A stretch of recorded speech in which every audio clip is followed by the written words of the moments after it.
Hey class, welcome to physics today. We are looking at and going over magnetism with today's material. And um, okay, so hopefully you've done uh, a good part of the lab. I think you'll need some of the stuff from this video towards the end of today's lab work. But let's kind of get started. So again, this is kind of assuming that you've spent some time in the lab working with some of the simulation stuff. So the first thing that we want to do is kind of like start off where we've kind of previously been, and we've been studying at and looking at currents and circuits and those types of things the past couple of days. And so one of the things that you would have done in today's lab is, now normally we would have like actually done this experiment, but since we couldn't, I had you all watch just a YouTube video of it. So in the video you saw, and I'm just going to draw, right, so here's some wire. And, and the wire was hooked up to a battery. And, I mean, there might have been a light bulb in the circuit. There doesn't have to be, but let's pretend that there is, right? And so if I were to hook this thing up the way that I have it drawn right now, right, the light bulb would come on. And the way we can tell that there's current in the circuit is if the light bulb's on or off, right? So, but if I introduce a break in the circuit, then it won't be on. I can put a switch here, so this little open thing. That's kind of what a switch looks like. Here, let me try and redraw this. So I've got a circle and a lever, right? And if you close this, right, that closes the circuit and the light can turn on, right? But so if I have an open circuit, and that's kind of what the person in the video had. He had a power source, a switch. In the video, they didn't have a light bulb, but had we run this in class, we would have had a light bulb, because then you can tell exactly when the current is on and off based on what the light bulb is doing. But anyways, next to the circuit, the person had a compass, right? So here's the compass, and there's the needle in here, right? North, south, right? And the compass needle points. And so what we want to know is like, okay, so we have this cool thing, and if I close this switch so that I make a connection, does anything happen over here to the compass? And sure enough, we saw that there was a deflection, right? The needle got deflected a certain direction when the current was running, right? The needle got pushed. So what that's telling us is, hey, when there's current in the wire, that's creating some type of magnetism, because it's magnetism that affects the compass. And when the switch is open, the compass is just normal and it points to magnetic north on the Earth. But when you run a current in the wire, you can get the compass needle to deflect, because it's reading the magnetic field generated by the electrons in the wire that are moving around. And so that's pretty cool. So right, the first part of this is just to kind of look and see that, hey, there is a connection between electricity and magnetism. Okay, and so now we kind of want to run with this and see exactly where it's going to take us and what we can do. Then in today's simulation, you would have played around a little bit, and it's kind of like we take a step back from electromagnetism, and we're going to look at we looked at permanent magnets for a second, right? So you've got this, you can't really see that. You've got this permanent magnet here. It has a north pole and a south pole. And in the app, you had this compass that you could move around. And the compass, notice that the south end of the compass points at the north end of the magnet. And right, and we would expect that, right? And if we had brought that over here, notice all these little compasses, their red ends are pointing to south, okay? And the cool thing is these little teeny compasses give us a feel for what the magnetic field looks like around a bar magnet, okay? So every single magnet generates a field around it. Even though we can't see the field, we can, if we use an instrument like a compass, we can detect the field and what direction it's in. And again, this is something that we would have done in class. we would have put a bar magnet on our papers, and we would have taken a little magnet and moved it around the paper and kind of used it to trace out the magnetic field lines around this permanent magnet. So you can see this thing here, and the field lines. So if I were to trace these, right, I can kind of follow some of these things. You notice that the field lines come around like this. And magnetic field lines, they always point away from north. Okay, so we say that the arrows point this way. So here's one that's pointing this way. There'd be one pointing this way. You can follow this around. And you can kind of see that there's a looping where these field lines point from north to south. Okay, and so so this is what the magnetic field looks like around a bar magnet. Okay, now a couple of things to think about, and these are important points, and two huge differences between, right? So we have charge and we have magnetism. Okay, and there are things that are similar between the two, between charge and magnetism. So, for example, in the charge space, you have positive and negative charges. In magnetism, we have north and south poles. In the charge space, right, if I take a positive charge and bring it near a negative charge, what do? Well, they repel. If I bring the north side of a magnet near the south side of a magnet, they repel. Okay, so there are some things that are really, really similar between charge and magnetism, but they are not the same. Okay, and that's something that that we need to keep in mind, is that yes, they are similar, they're definitely connected, but charge and magnetism is not the same. You can't say that this is like the positive charge, and you can't say that that's like a negative charge, because it's not.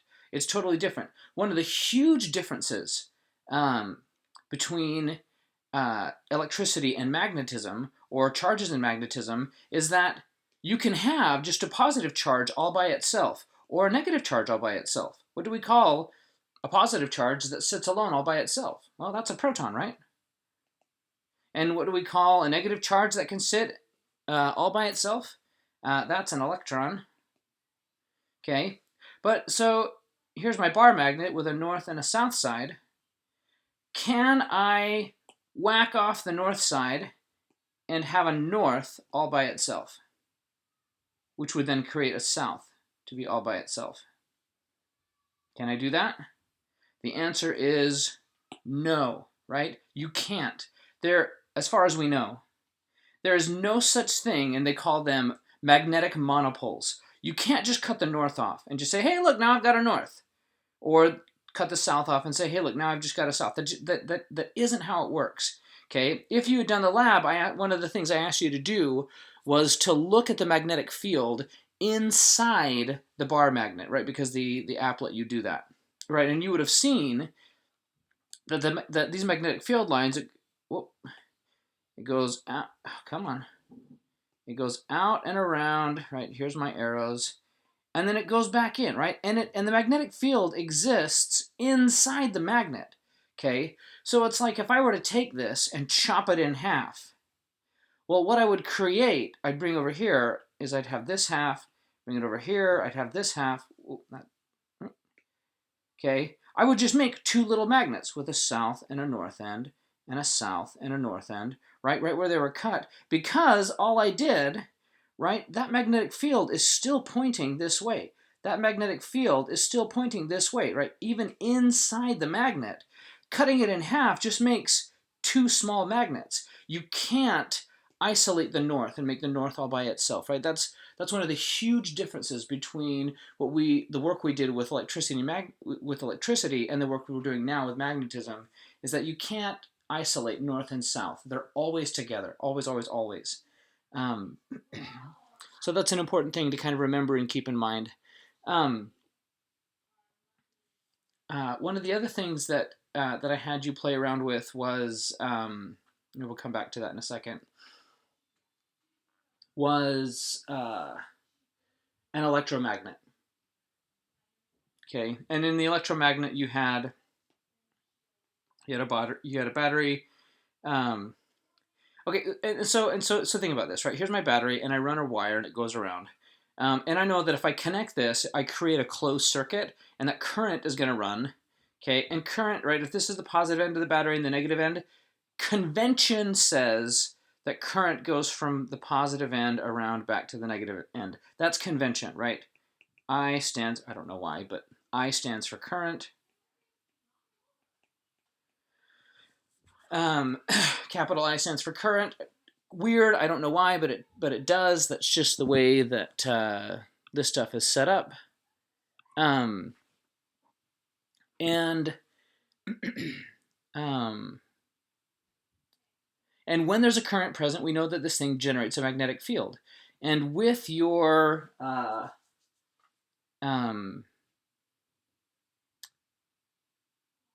in the lab, we did the electromagnet. You kind of saw that. You kind of said that they coiled it, and then it went back to the battery. Okay, and for whatever reason, when you did this coil, it turned this thing into something that had a magnetic field very similar to that of a bar magnet. Okay, and again, if we had done this in the lab, this is something that we would have played around with a lot and made our own electromagnets and then played with them. But we just get to do it in a virtual space right now. So, okay, going back to this thing called the right-hand rule. Okay, so let's say I have a wire. Right, and in their picture they drew the wire going up, which is fine. And let's say that the direction of the current, right, capital I, the direction of the current in this wire is up. Okay, so if I want to know what the magnetic field is doing, okay, look at this picture. So it's a person's right hand, right? You can see, right, there's the right hand, and there's the thumb, and you can see the fingers here. Okay, if now, again, this is the right-hand rule. You can't use your left hand and have this still work. But if you take your thumb and stick it in the direction of the current, okay, so if this is up, notice that their thumb is pointing up, it's in that direction. Then if you curl your fingers, do you see how these fingers are curled? If you curl your fingers, so here, that curl would go like this, then that curl is showing the direction of the magnetic field, which capital B stands for magnetic field. I know it's weird, right? You have I for current, B for magnetic field. In fact, I probably should do the magnetic field in a separate color. Let's do it in green. Okay. The magnetic field curls around this wire in a loop. And you can see that illustrated here with these purple lines, and then they've also drawn it over here where you can see, look, here's the direction of the magnetic field around this wire. Okay. Now, one of the things you can do with this is you can say, hey, okay, that's cool.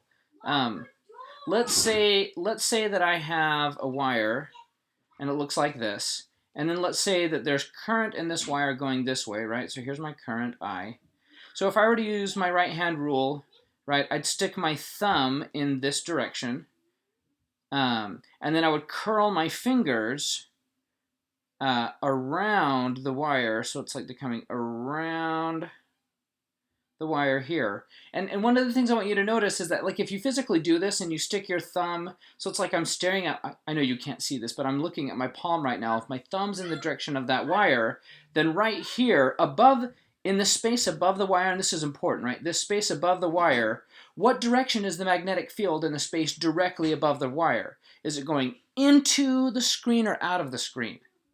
Okay, and here, right, if my thumb is pointed to the right where the current is headed, and if I'm curling my fingers, right, my fingers are pointing at me right now. So this would be out of the screen, and the way that we symbolize that is with a dot, okay?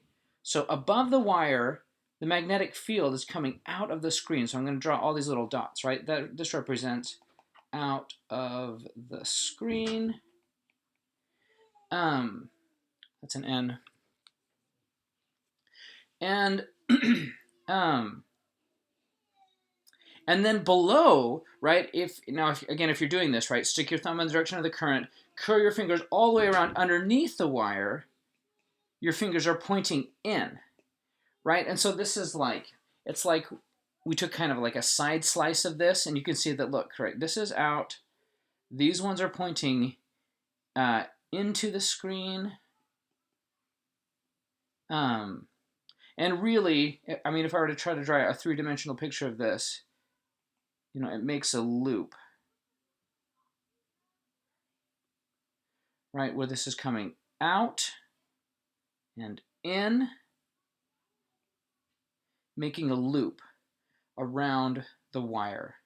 And for physics, when we want something to denote out, we put a dot. Like, you can think of an arrow, right? So here's an arrow. There's a point, and then there's fletchings on the back. Okay. If the arrow is coming at you, right? So this is your face. If the arrow is coming at you, you see the point. Okay, right? You see the point of the arrow. See the point of the arrow if it's coming at you. If, on the other hand, the arrow is moving away from you, so in this case, right, you would see the fletchings because it's going into the screen here, away from you, right? And so, I mean, that's one way that you can kind of think about this and maybe try and reason your way around how this bit of the right-hand rule works. But the important thing is that that when you look at this, I guess here, one other way to picture this is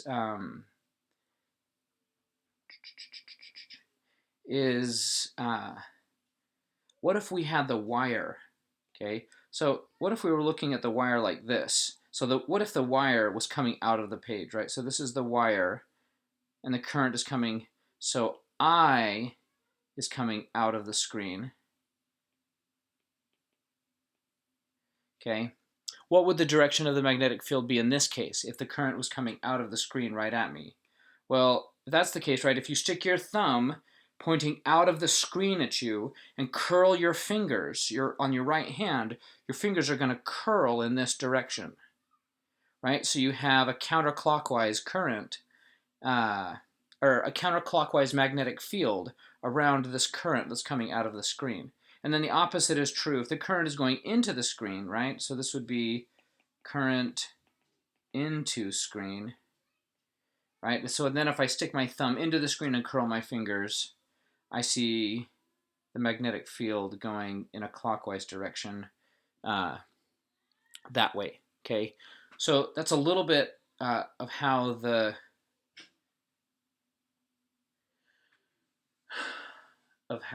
this thing works. So, okay, so now thinking about your electromagnet, okay? So imagine I have this wire, and the current in the wire is going this way, right? So I know that coming out of the screen is a magnetic field here, and going into the screen is a magnetic field here. Well, if I want to make this stronger, okay, what if I laid another current right next to this one, a wire right next to that one with a current going in the same direction? Well, that's going to give me more magnetic field out of the screen here and more magnetic field into the screen. And if I laid another wire with the current in the same direction, well, I get the same effect. I get more magnetic field out here, more magnetic field in. So do you see how that's kind of building? Okay. And I can get the same effect if I take my straight wire and wrap it in a circle. And if I just curl it around and around, notice that everywhere, right, the current is always going to be in this same direction. So it's like all of these are adding together to give me a really strong out of the field, out of the screen magnetic field here, and into the screen magnetic field here. Okay. So that's why with the electromagnets we make the coils, because when we're coiling it, we're just taking all of these currents and adding them together to get a really, really strong magnetic field. And you can see that in, okay, hold up, I thought I had a picture. Oh, maybe I didn't grab a picture. Anyways, in the lab, you'll see your electromagnet, and it asks about coils. Well, this is the reason why we do those coils, right? We're trying to add currents in the same direction, because as I do that, I can add to the magnetic field that I'm generating. We will talk more about the right-hand rule when we get into the motors and generator stuff. There's two ways to apply it. We've learned the first way to apply it, and that's this. This is thinking about current carrying wires. And the second way to apply it introduces force. And we'll talk about that next time. So I hope this has been enlightening. If you have any other questions, please leave them in the comments or shoot Lou or myself an email. We'll get back to you as soon as we can. And hope everything is going well. And have a marvelous rest of your day. Bye.